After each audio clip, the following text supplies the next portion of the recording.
Hello, friends, and welcome to the Experiencing UX podcast, where we experience UX together as I embark on a journey to go from marketer to UXer. I'm your host, Maria, and I'm happy to have you listen in. In today's episode, we are speaking with an esteemed colleague and overall the most grounded person I know, a graphic designer with over a decade's worth of experience in freelance and in house web design.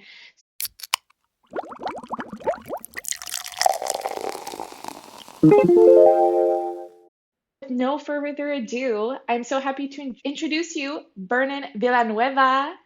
Thank you for joining me. Thanks, Maria. Happy to be here, and yeah, very excited to have this chat.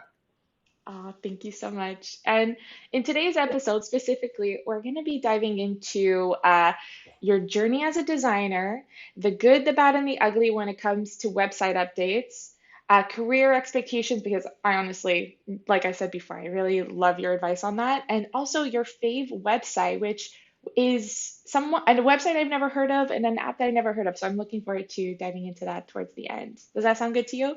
Sounds great. Let's do it. Great. So speaking about your journey, and I think this is like a good starting off point for to kind of introduce you and what you do and all that stuff. You started off education-wise with a theater background and then did a certificate, if I'm not mistaken, to kind of pivot your career into what you're doing now. What was that process like? And do you have any regrets with how you entered? Like what, yeah, I'm just curious about your beginnings. Yeah, for sure. So I definitely was a drama kid. Like coming out of high school, I was well, I was always like artistically minded as a kid. So I always preferred like the performative stuff, drawing, music, and I always excelled in those subjects compared to like your traditional academic subjects. So it turns out like when I was in high school, the subject that I was excelling in the most was drama. So I Mm. figured, you know what, if okay, if I enjoy this and if I'm good at it, then I might as well take it in university. So in university, that's what I majored in theater studies. So they taught us the performative stuff, but they also taught us like costume design, set design, prop making, which is Wow. it was such a neat learning experience. But even after all of that, I was still craving to learn um, art in a digital sense because like at that point I still wanted to do graphic design, I wanted to do ads, I wanted to edit videos and make movies. I'm also really into video games, so I wanted to see if like I can do like 3D modeling or 3D animations. And at that point, like when you're young and you're just starting your career off, you want to do everything. Like the world Mm. is your oyster. There's so many possibilities, and you just want to do it all. So that at that point, I figured, okay, while I'm still in student mode, I might as well just learn all of the things that I want to learn and then go from there. So then after theater in university, I found a program that kind of taught you the basics in a bunch of different areas of design. So graphic design, web design, video, 3D, audio. And it's one of those programs where it doesn't teach you how to like master just one thing, Mm. teaches you how to be like a generalist. It teaches you how to be like a Swiss Army knife of design, which is great for me because I have so many varying different interests. And then after that program, I did freelancing, and then I focused on trying to get a very varied set of clients and projects. And then one of the companies that hired me as a contractor is a cybersecurity company called Security Compass. And for them, I was just initially like doing some reports, white papers, some small documents as projects, and then that transitioned into working on their website. And eventually, the work relationship was so good that it eventually transitioned into a full-time job with the company. So yeah, and then fast forward to almost 10 years later, I'm still with the company and still doing a bunch of uh, a variety of different work, and it's just really enjoyable. And yeah, I'm just glad that we found each other, and that I'm still able to do work that I like to do, and everything's still interesting to me, and I feel like I'm still learning. Wow. And well, I'm so glad you took that job as well because then that's how I got to meet you, obviously. That's But right. one thing that really stuck out to me in your story and your accounting of it is how in school you were able to learn about the set design part and not only just the acting part. And I think you it must have had an impact on when you're consuming other forms of media like the video games or other stuff. You're like, what's the set design process for that video game, or what's the background building blocks that created that experience as well? Because I don't know, I was not self-aware enough to be like, oh, I wonder how they make that initial curiosity. Do you think that was innate? Do you think that came from that experience? Or how did you think about like the process of building things and not just consuming things like I think most people do? Yeah, I think when you're consuming things, you definitely look at things in a different lens. But yeah, like once you start realizing and learning how things are made, you start to suddenly think about things very, very differently. Like I'm sure that you can relate when it comes to like copywriting, like when you're Mm, trying to formulate different ideas for messaging and stuff, and then you go out into the world and you see the ads on the bus stops and you see the ads that you're looking at on your phone. You suddenly look at it differently, and you're probably thinking like, okay, what were the steps that led to them releasing this into the wild? And so like when it comes to graphic design and even like theater production, once I started learning all of those, it definitely does. It kind of gives you a different perspective on the things that you're consuming. So you're not just looking at them from a consumer's perspective, but from a producer's perspective as well. And I'm really glad that I kind of learned all of that earlier on in my career, because that way mm. you can look at things in a variety of different angles, and I think it really helps out a lot. Do you think that like hinders your ability to consume things mindlessly because your mind is always working on like how did this come to be, or like for example like Lord of the Rings or like something that's like really intricate and well made? Do you think like that almost takes you out of being submerged in that universe because you're kind of being like, "Oh, I can see the glue in the hair," or like do you know what I'm trying to say? I think it does. It depends on the content. If the content is good and like the experience is seamless and you don't see Mm, the cracks, then you can consume it mindlessly, and you can appreciate it in the way that they intended to be appreciated. But if something is like full of things that you think can be fixed. ooh, So whether that be like a show or a product or an app or a video game, and then you're looking at it from a production lens, and you're seeing, okay, they this looks lazy, this looks like it was rushed, this looks like it hasn't been tested, and like when you're thinking about it and the cracks are so obvious, then yeah. yeah, it definitely makes it hard to consume that in the way that they intended, because like you're really over examining a lot of things that really stand out to you as a designer. Yeah, and it's funny you made that parallel with like copy because I do see like I feel like the bad copy I'm just like, oh, it's just someone who had too many review sessions and they just gave up.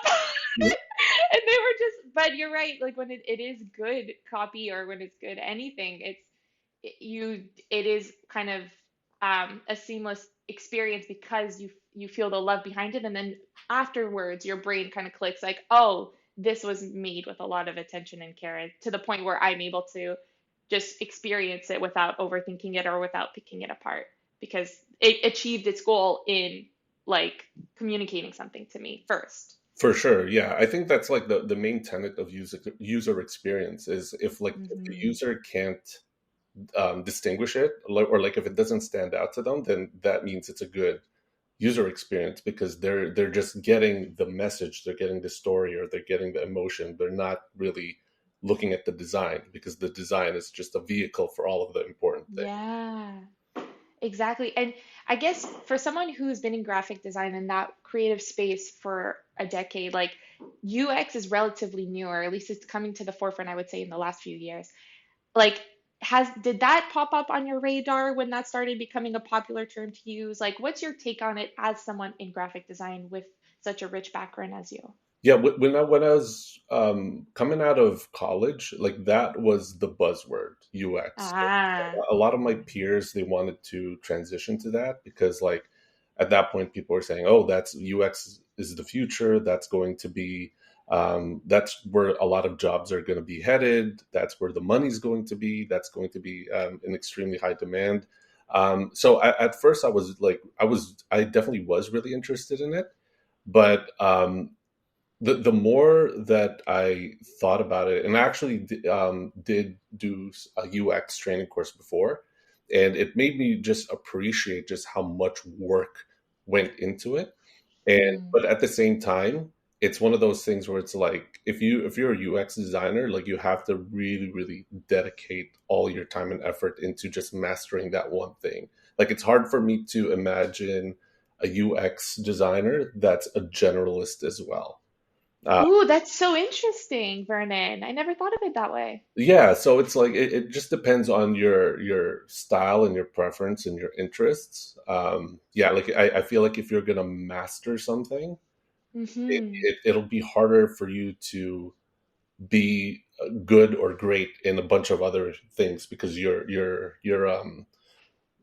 dedicating 100% of your growth into just one thing. And I think to be a really good UX designer, you really need to focus on that.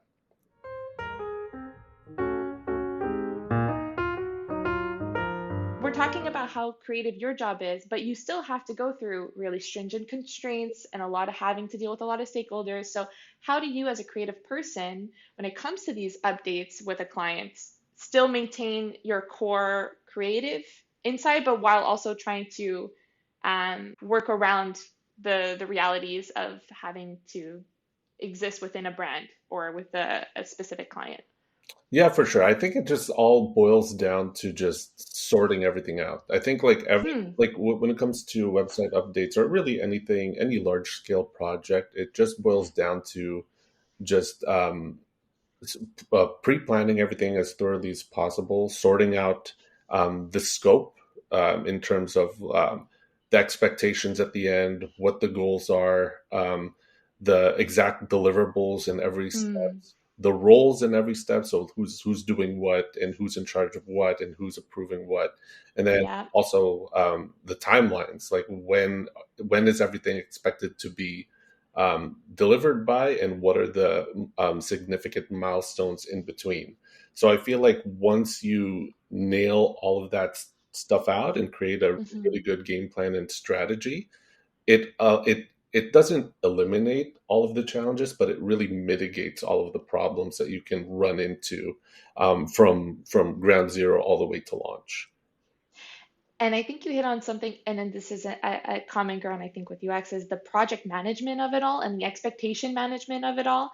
I guess that's true for any career, but how did you get good at that? Because that's honestly like a insane skill that you have as a creative person, and I don't think it comes naturally to a lot of creative people who want to just like, I want to be given like two constraints and let me just run wild with amazing ideas and creativity and whatever. Like, how did you get from like that to the more structured version of what you just described of like a concrete project?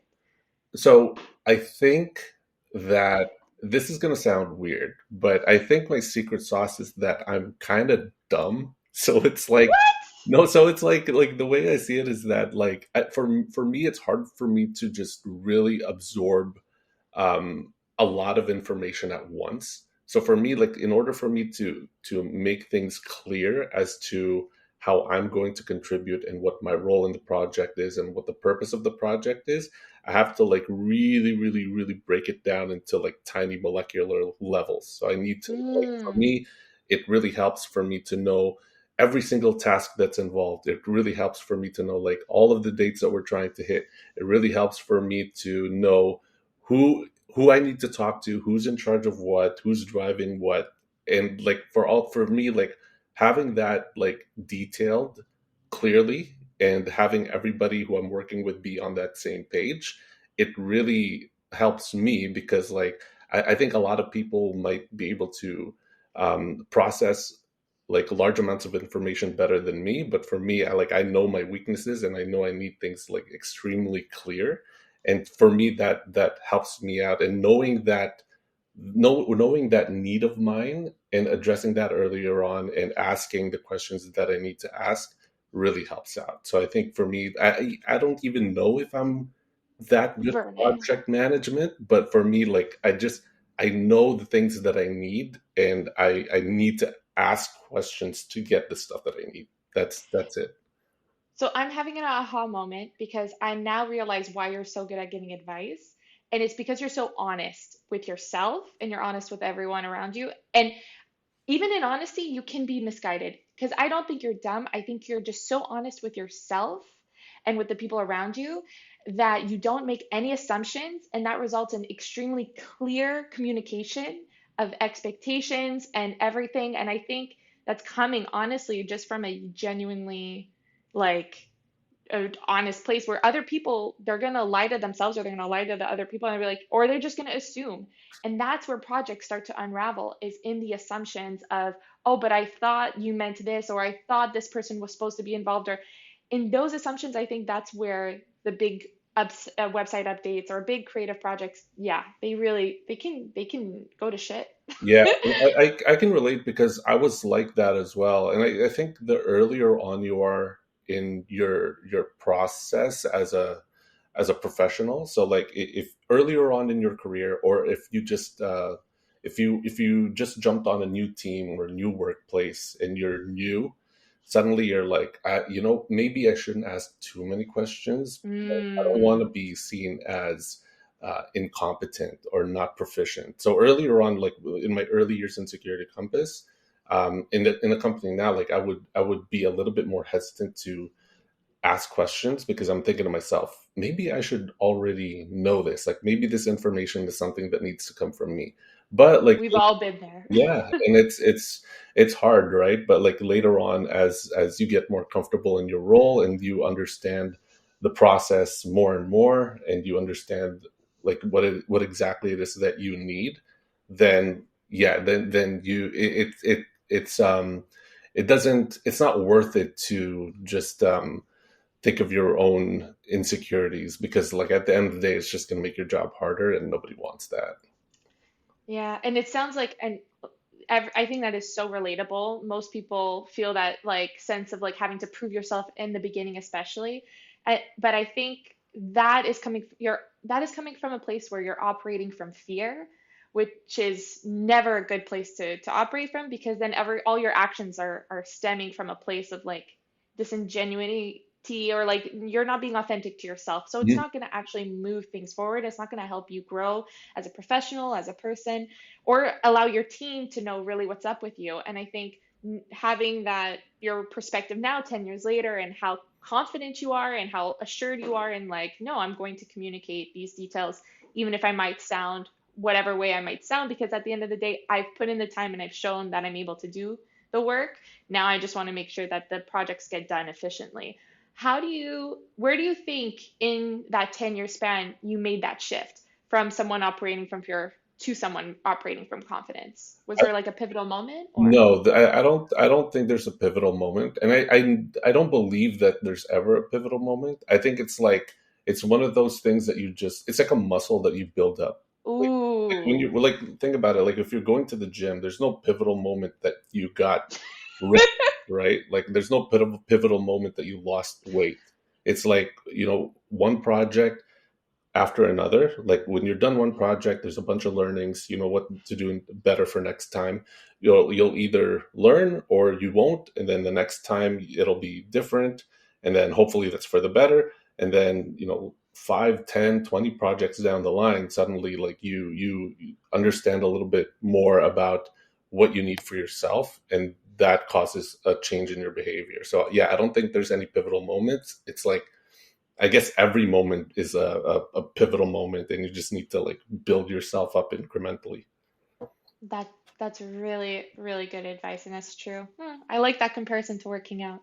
Uh, and so with that being said, do you think that your ability to project manage and communicate so effectively allows you in the long term to have the mental space you need to be creative? Because I think that's what a lot of creative people end up hitting a wall because they're just like so overburdened with like all these things they feel like they should be doing or could be doing, or there's these communication gaps that ultimately result in having a long list of feedback that like crushes your soul and feeling like you constantly have to redo the same thing over and over again. Like, how do you safeguard like your safe space to be creative so you have enough like mental capacity for it. Does that make sense? Yeah, I think you just need to be firm with your boundaries, and you need to Mm, be firm with the the steps that you need to approach the end goal. Because like for me, like I do find like when it comes to I think the biggest obstacle is that you might get so bogged down with information and the back and forths and all of the nitty gritty details that you stop caring. And I think when you stop caring, that's when the quality of work really decreases. yeah. But I think in order to still care about the project and be passionate about it and give it your 100%, you need to secure your own sanity, and you have to make sure that things make sense for you. And the only way to do that is just to be transparent with everything that you need, and then be firm with your boundaries in terms of timeline, scope, deliverables, things like that. Just as long as you Mhm. have a game plan, and you try to stick to the strategy as much as possible. It'll always deviate because that always happens, but as long as you don't let it get too crazy, then I think that's going to help with your mental load.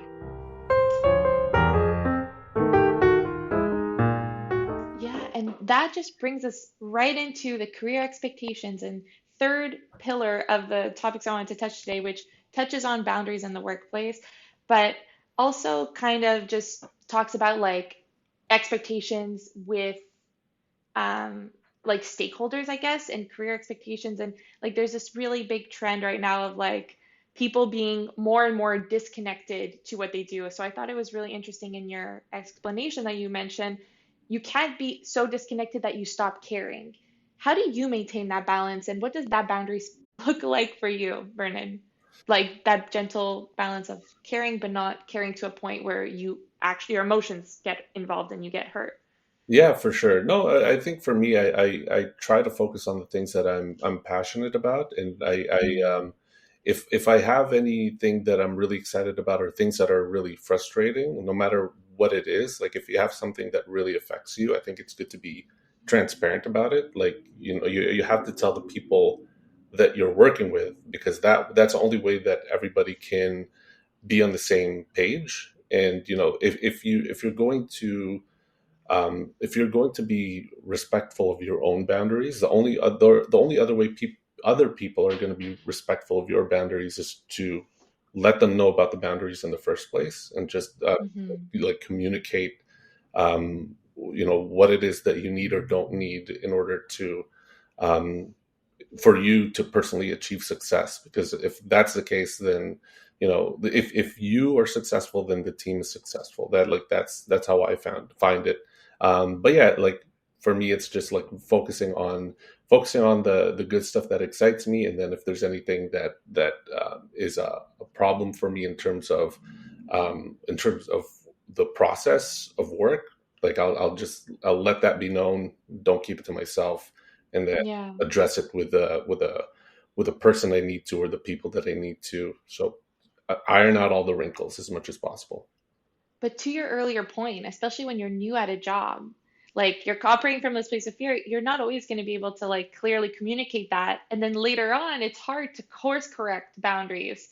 How did you experience any of that when you started at your current job, or how did you like function? I think everybody experiences it, but I think Mm.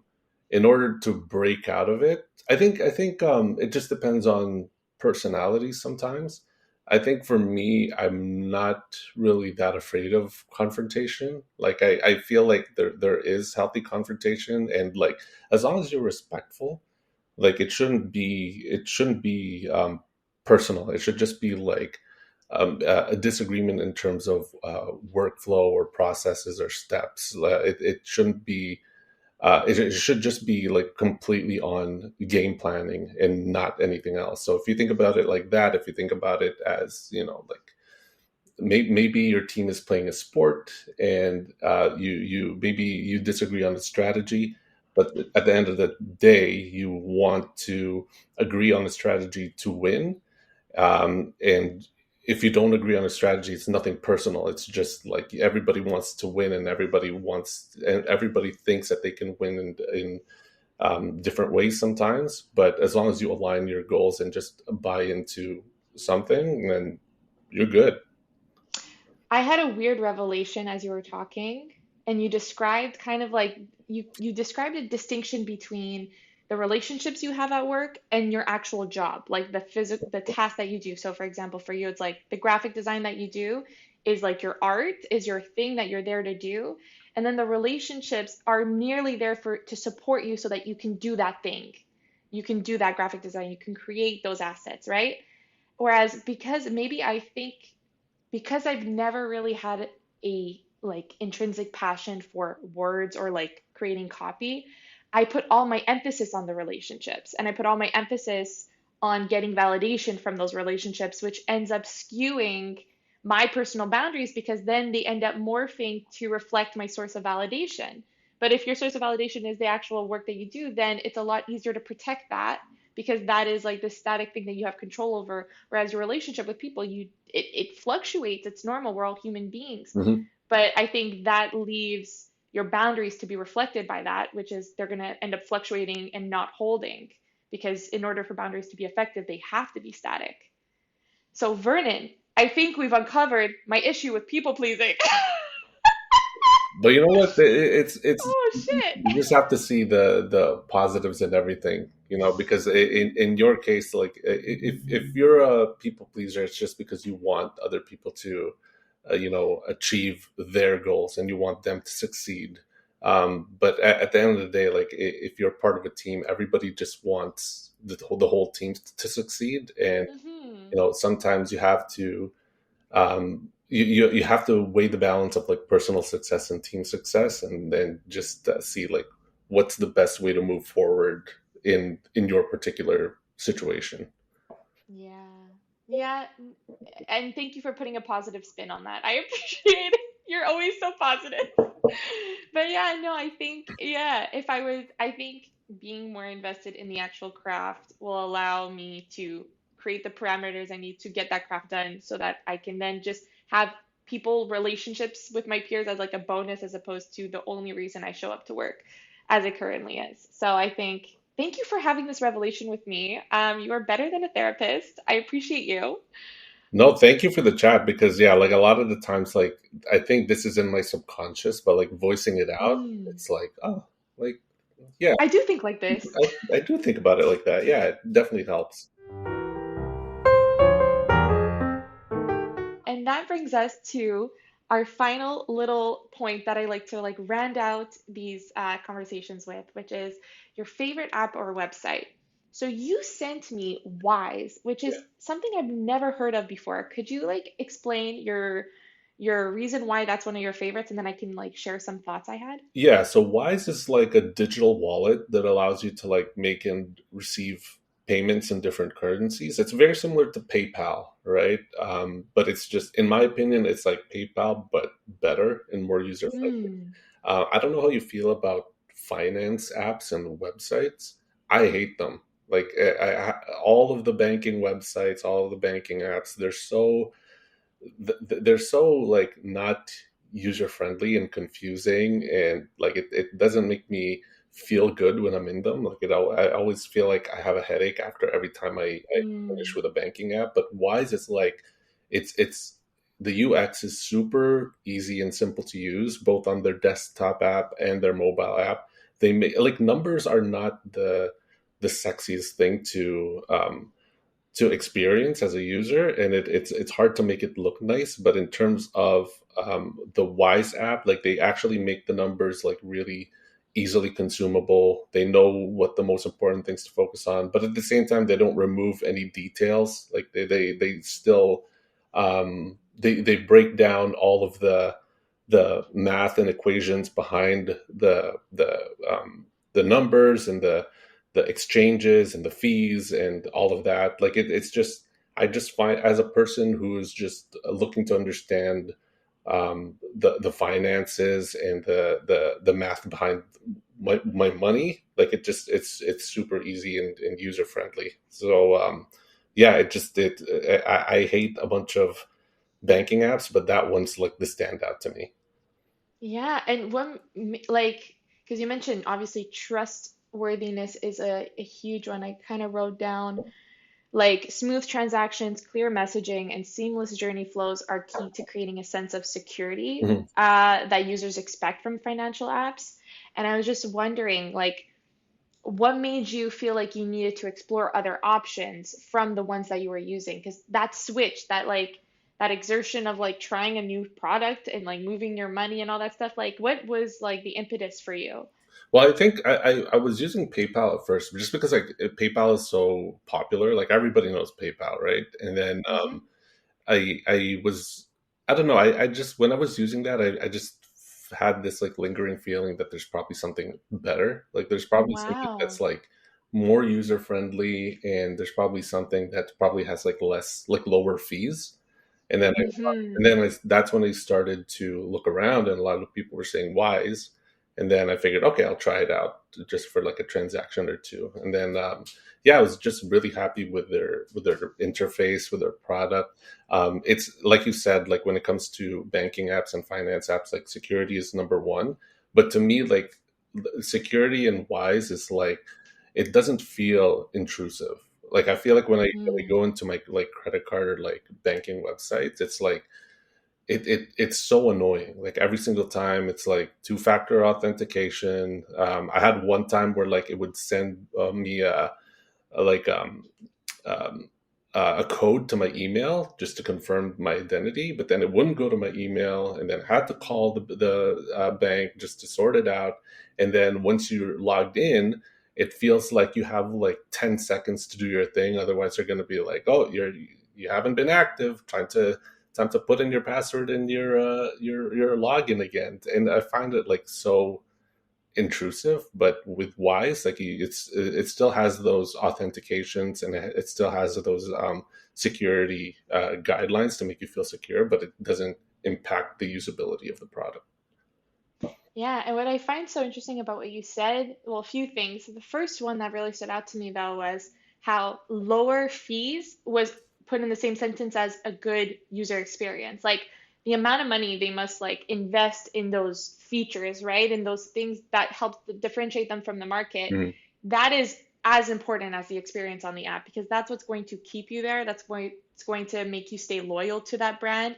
It's what makes it feel welcoming and trustworthy. And it's like when you invite someone over to your home, like if it's like a mess, then they're not going to come back. They're not going to feel comfortable. And just like the investment that they put in making you feel comfortable, I think, yeah, speaks volume to the branding, but also to the business side of it. Because I feel like oftentimes UX or UI or all of that is kind of seen as like a nice to have or like a bonus or what's the point if it's just like some graphics. But no, that shows that you're invested in the customer's experience, and that is just as important as fees sometimes. So I've Exactly. Yeah. Like I feel like in the case of Wise, like they find the usability of their app to be their bread and butter, and it's like mm-hmm. it's so weird because like there's these giant banks that probably have like 10 times, 100 times the budget of Wise, and yet like their apps suck. Like Yeah. it just goes to show just how much more invested one company is over another, and it really does impact your perspective and your choices as a consumer. Yeah, definitely. And I don't even have the app, but what I was able to gather from online, it's that like uh they make it extremely simple and even their website, it's so simple and so concise. And you would think like it's almost like insulting. They think I'm dumb or like no, it's just with so much noise in the world, the more simple you're able to make it, the quicker you're able to get the user to understand what to do or what to expect Hmm. the more that it feels like you know what you're talking about and it create that's an establishment of trust, like not a million and one case studies or a million and one words or a huge chunk of text. It's really just if you're able to concisely convey what you do with like a few buttons or with a few words, like to me that's way more powerful and yeah, allows you to have a way larger breadth of people who can understand what you're doing and want to participate in it. Yep, I agree. Yeah. Yeah.